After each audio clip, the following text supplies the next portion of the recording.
So last year at work, somebody asked me, hey, what's the difference between AI and analytics? So I made my view of the world. So what is artificial intelligence? And I think that my job is not a technology job. It's a business job. I need to bring value to our company and to our customers. So I made up this drawing to show that there are a lot of these tools out of which we can build different apps. I call them apps. Out of those we can get them different kinds of value. So here are some examples. Increase revenue, decrease churn, and a lot of different things that we can do with this technology, but that's the goal we're doing. Like Pietilä said, that's the key thing, what we're targeting with AI. So you probably were expecting I'm going to talk about a lot of sexy stuff we do in machine learning, deep learning, I think, but unfortunately there's not much I can tell you. So I'll concentrate on the upper part, which is my favorite, on doing something different, talking about not technology, but about how we can actually destroy value if we don't do the things correctly. So briefly about what we do, what I do at work. So we concentrate on two specific things in telecom network security. So we look at signaling security. You've heard all these news about hijacking your SMSs or hijacking your phone calls. That's the kind of things happening. So we look at that kind of problems. And we also look at cellular IoT. So devices that are connected, like cars, connected to a cellular network. So what kind of threats can we detect in those systems? So we use a lot of tools like anomaly detection. And also we call what we call machine intelligence, which is machine learning plus artificial intelligence. That's our naming, which is the reason why you search for AI and Ericsson, you don't find much, because you need to search machine intelligence and Ericsson. That's the internal thing I'm trying to fix. And so the target is to protect the users, the network, and the devices. So how could criminals then use AI? This is a hot topic, and there's some interesting reports on this lately. So, for example, there's one, the malicious AI report was pretty excellent. But this I took from an InfoSec publish that was done earlier this year. So a lot of different things, the same thing we use for good can we use for bad. For example, there's been a lot of discussion on how to avoid detection from a machine learning system. And there's the talk about using deep fake to make impersonation, to do identity theft, and that kind of things. All those are now more and more possible using AI technologies. There's you can gather more intelligence from the network and for the impersonation and other types of crimes. You can do more efficient phishing and whaling, which is for targeting high value people like CEOs through phishing emails. But what we are interested in mostly is the last two bullet points, is exploitation. So we have criminals could use AI to infiltrate into the networks and work there independently, and then launch attacks from those devices or network elements. So all that is now more and more possible using the technologies having been developed for good. So a brief history about IoT malware, if you're not familiar. So it all started over 15 years ago with some specific first tryouts, but I picked up two specific items here. The first one is Stuxnet from 2010, which many people who have heard of Stuxnet. So that was very specific because it targeted specific devices, and those devices were not even connected to the internet. So everything is possible if you're clever enough. These were not really AI driven. So it was pure code, logic, things, but of course they worked very intelligently. The other one which I picked up is Mirai, which brought down a lot of parts of the internet services a couple of years ago. So what's so special about Mirai? You can see that it's mentioned a lot after 2016 about the variance of Mirai. The reason is it's open source. You can go now into GitHub and clone it for yourself and build your own malware botnets using whatever technologies you want to use. It was peaking at about before Christmas 2016. It's not that active anymore, but it's still out there. But it can be now blocked easier because we know how it works. We have the source code, we have its ML. It's easier to do things to detect it and remove it from our systems and block the vulnerabilities.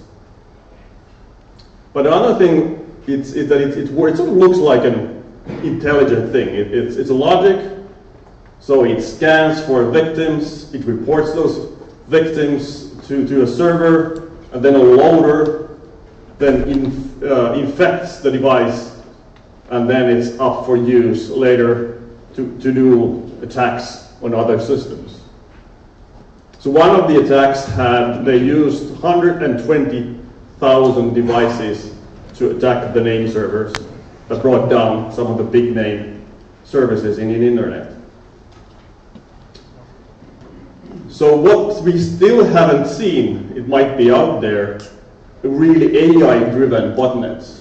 So I think that's the future that's already being designed as we speak.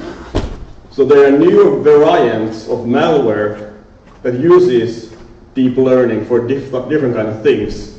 Reinforcement learning, all these technologies we've learned for malicious acts. So for example, it could use deep learning to hide to conceal the target it's looking for, to better avoid scanners, avoid signature-based detection. It could do a lot of different things using these technologies. It could mutate so that when we do signature-based detection systems, then it can go and do something else to avoid those things. So now that I've scared you that you now need to turn off your computers and stay off the internet, is now the defense in AI. So there was a good article from our research published just a week ago about how we then use AI to counteract against the malicious AI. We haven't yet seen an AI versus AI battle, but I think it might be already out there. We haven't just heard from it. But it's going to be there soon. AI versus AI. It's like spy versus spy from the old Mad comic books. So, what's new? So, previously the traditional way of having a perimeter defense, like a firewall, and then thinking, hey, everything is good. That time is gone. Of course, that's needed, but we need a lot more systems that we can act faster. The AI can spread, AI-based malware can spread so fast that no human can counteract in a time that's needed, or can find it through all the different traffic. So there's a lot of development in this area, but it's still quite new, but it's a very interesting area to be in.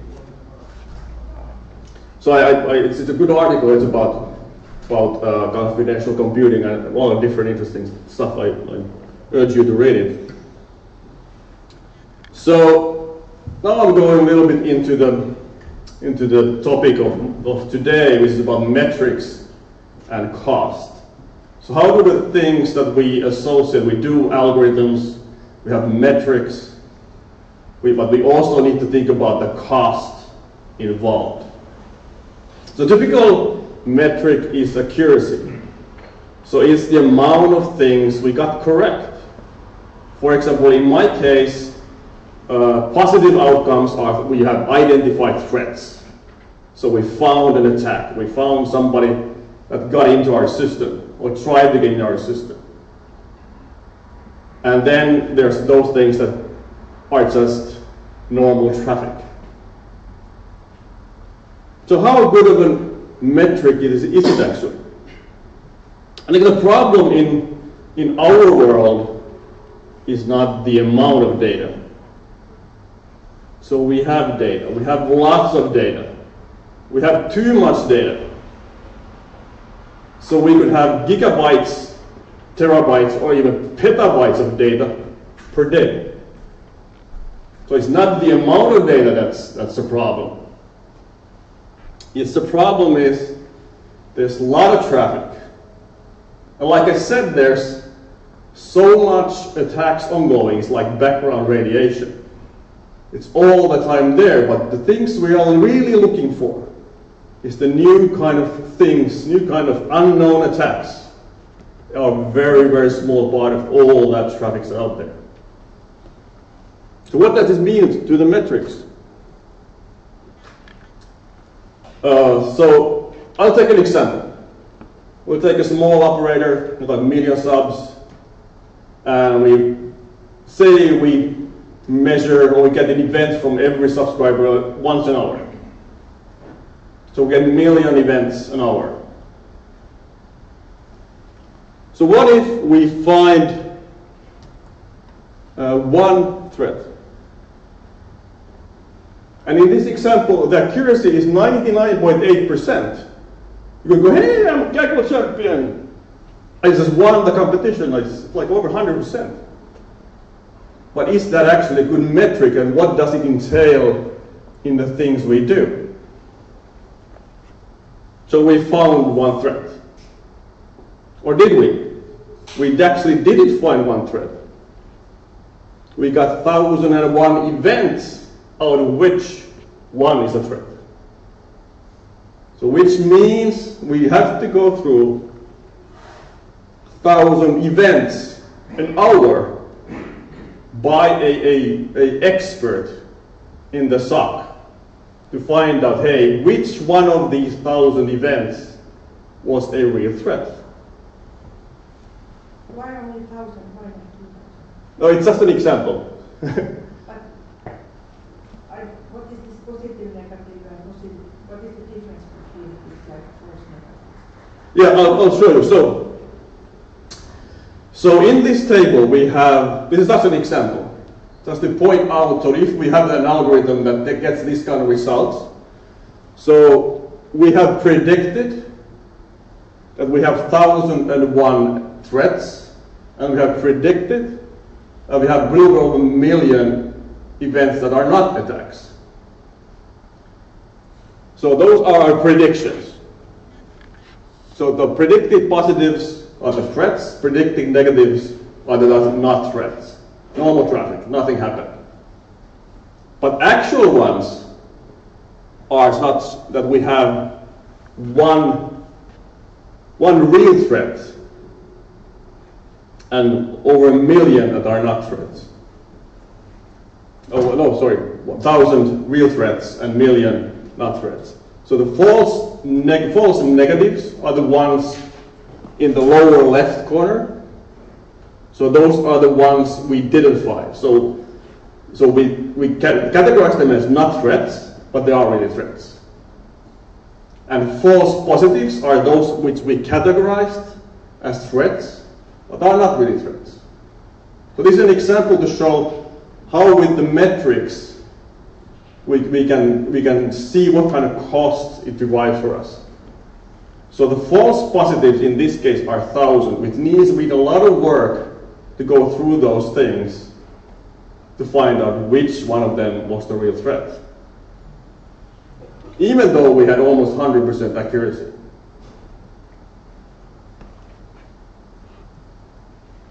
So false negatives we got 1,000, so which means that we didn't find those threats. So 1,000 attacks got through unnoticed.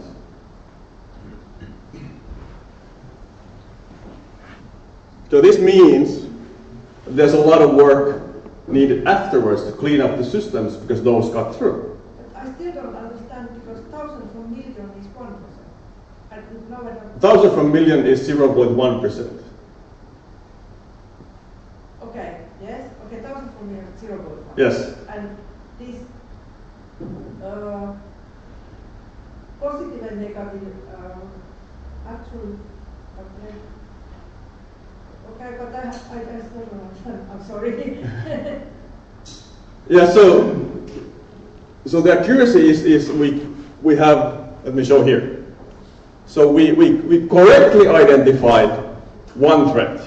We correctly identified a million that are not threats. But we didn't correctly identify 1,000 threats, and we incorrectly identified 1,000 not threats as threats. So these were correct, and these were not correct. So the correct overall is 99.8%. So we left, so what we didn't identify correctly was only 2,000 events we misidentified out of million. Maybe that explains. So we misidentified 2,000 events out of the whole million thing. Now I agree. Yeah. So my point is, the false positives is the major driver in cost when you're hunting for those threats. Now, so it's the labor we need to do now, and it drives costs now. But false negatives has a different cost item, which happens later. So all that malware that got through, we need to get it out of the system later. Unfortunately, the typical time to detect that you have been hacked is months. So only months later we realize, hey, there's something fishy that happened already this spring in our systems.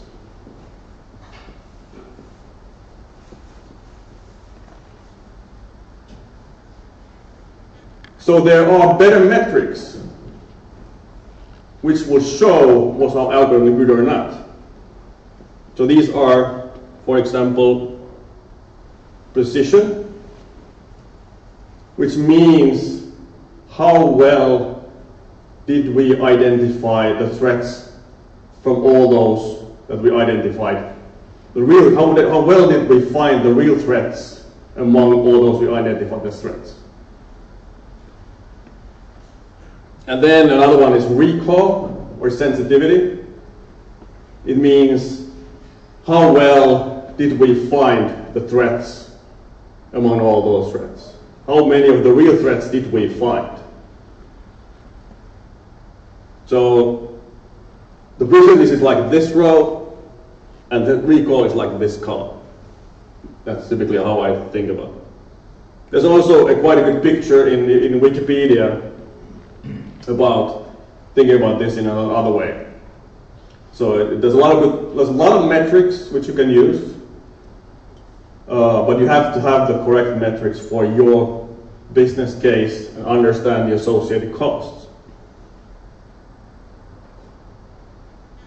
So in this example, both the precision and recall are about 0.1%.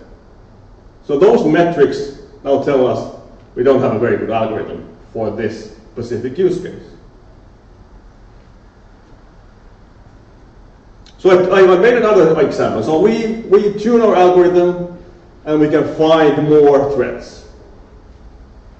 Out of those 1,000, we can now find 500. Wow, much better. So what does the metric show now? So accuracy is still the same. In this example, it's still the same number, 99.8%. But now, precision is 33%, So we got 1,500 events, and out of those, 500 are real threats. So we still need to go to 1,500 reports of a threat and find those 500. So it's still a lot of work. And recall is now 50%. So we found 50% of the real threats.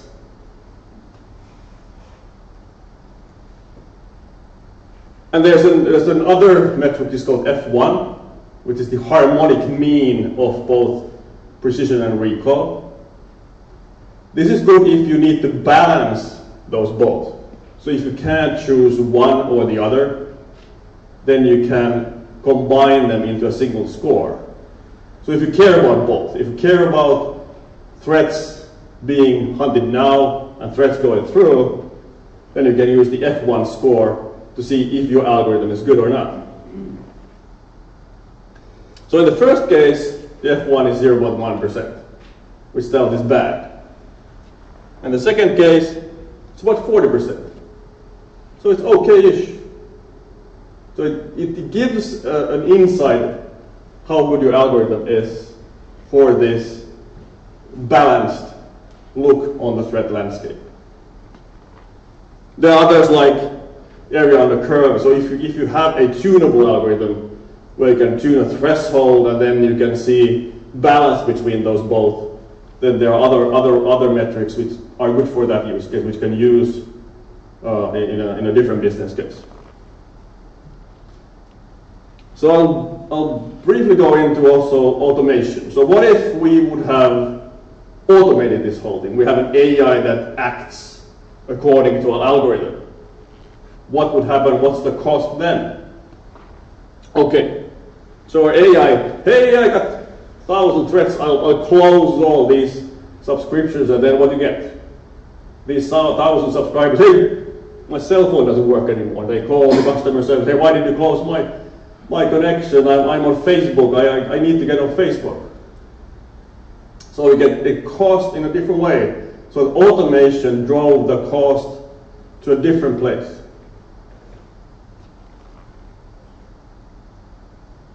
So your brand value goes down. The people on the forums say this is a bad operator. They're closing down the subscriptions with no apparent cause. So just to understand that all these things have an associated cost attached to them. What about the false negatives?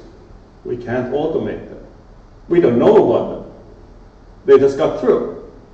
So we still have the 1,000 infected devices out there that we need to sort out later. So you better prevent it one way or the other, because you'll otherwise have a lot of cleanup to do afterwards. So, summary. My point here, and I hope I made it, is that with all the algorithms we develop, all the AI, machine learning, although it has an associated cost, which you can then evaluate using different metrics. It can be, it's typically human labor. It could be you need to buy new hardware, you need to buy new software, you might need to pay penalties. So accuracy is typically not a good metric if your data set is very, very skewed or imbalanced. I hope I got that point through at least today. So precision recall are good, but you need to choose based on what your business problem is. Is it more worthy and needed to go towards false positives or false negatives? And the F1 is, if we need to balance, then it's a good balance exactly between those two, then I think it's a good metric if you can't decide which one is more necessary than the other. And like Ville said, concentrate on the problem, concentrate on the business problem. These are just tools. I should have added one thing in my first slide, which is software code. Don't forget, there are many times when it's easier just to write 10 lines of code than use a machine learning algorithm to do. most likely do a better job in many cases. And just a reminder, there's other costs in other industries. In health, the cost could be ultimate. It could be death. In banking, it could be that people with money laundering got through. So you would need to pay penalties. So different industries have different costs associated to the things that your metrics and your algorithm got wrong. I hope I now said it so many times today that I got at least one point through. I think that's all I wanted to say today. Thank you. Have any questions?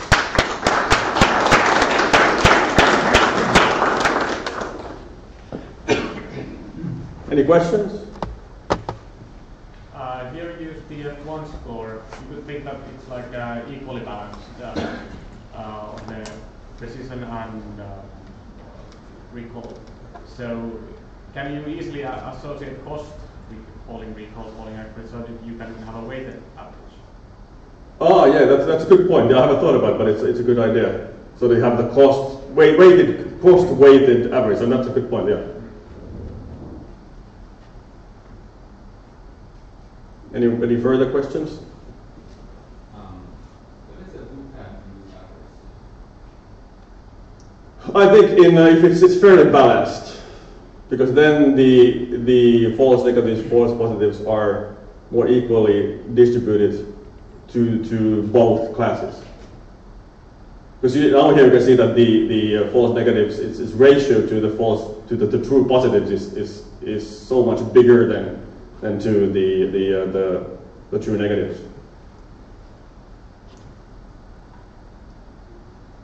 Any more? Was this unnoticed IP address you mentioned in the beginning? Yeah. Was it IPv4 or 6? It was IPv4. Yeah, IPv6 has it's a totally different thing. There hasn't been that much discussion about IPv6 scanning yet, because it's a totally different size of IP address space. That would be my second question. Can you tell anything about activities in IPv4 and IPv6? IPv4, it's constant. IPv4 it's still a little bit unknown. There's of course a lot of IPv6 addresses, but there's some research and some activities, but it's still not as prevalent. The reason is, I think I saw one person claiming that they can scan the whole IPv4 address space in 45 minutes. And IPv6 you can't of course do that. It's a different problem. So scanning is not an option. It's a different problem.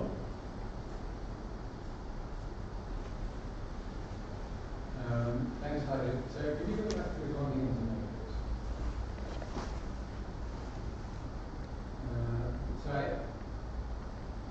So I think what you also hinted on earlier was that you're designing costs so you basically take the cost matrix that is in your structure. I mean, what I think you could easily show is that you can drop off the positives here or the correct ones, and only show it as a function of the errors. And then you would have a very simple linear function where you would be weighting to the right? Yeah. Preference between these two. And I think that's what at this value we must do. Yeah. Right? But I think the main question is how do you assign the costs? If you have some sort of complete practical ways that you write out that as a utility function, how do you set the cost in your practical case? Yeah, I think in this case it would be pretty hard to do that because the costs are so different. Because for false positives the costs are easy to calculate. But for false negatives, the cost is difficult to estimate. It's only a different type of cost. I think the challenge is that usually when you have these two cases, and the costs of looking at one data point or looking at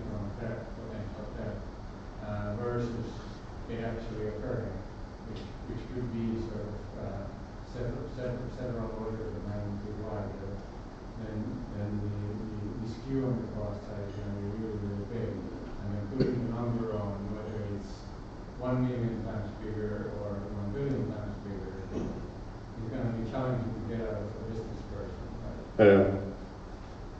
And that's going to be decisive in the way that actually set the threshold. Yeah, exactly. So I think it's exactly the solve. And then all these methods will be used. Yeah, exactly. Any further questions?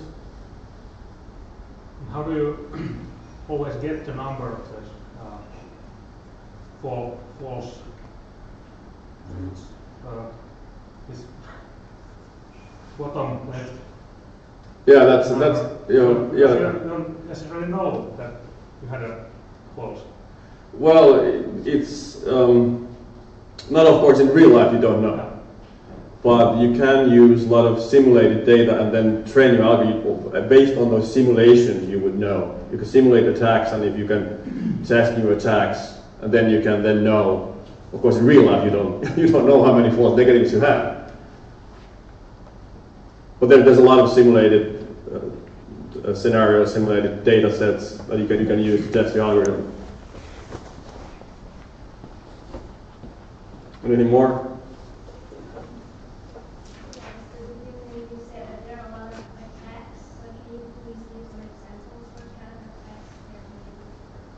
Well, the question was what kind of attacks? Yeah, there's so much of them. Yeah, but I'll give you one example, which we were discussing some weeks back. Is luckily it was just a research activity. They hacked into a Jeep and then got the Jeep. There was a couple of different ways that they did it. Some of the easier way that some of these had. Typically, when things are developed, security is not the prime target, so some of these can be done very easily. They just scan the vulnerabilities and then just launch it. But there was another one that they showed that made a malicious phone call into a car that had a SIM card, and the call initiated a program or a URL in the car that contacted their IRC site. So just by making a phone call into a car, they made the car then dial through internet into an address. But there's so much different kinds of attacks that are done. But typically, what we see in the news is that the reason these botnets go and infect devices is that there's some malicious actor that wants to act against some specific organization. And we've seen in the news even the police website was down because of a DDoS attack. So they gather a bunch of is not the word. I think there was Deutsche Telekom had an incident where they had 900,000 of their internet routers were infected, and those were then used for an attack into specific websites. But there's a lot of interesting things well, interesting may not be the word, but a lot of different things happen.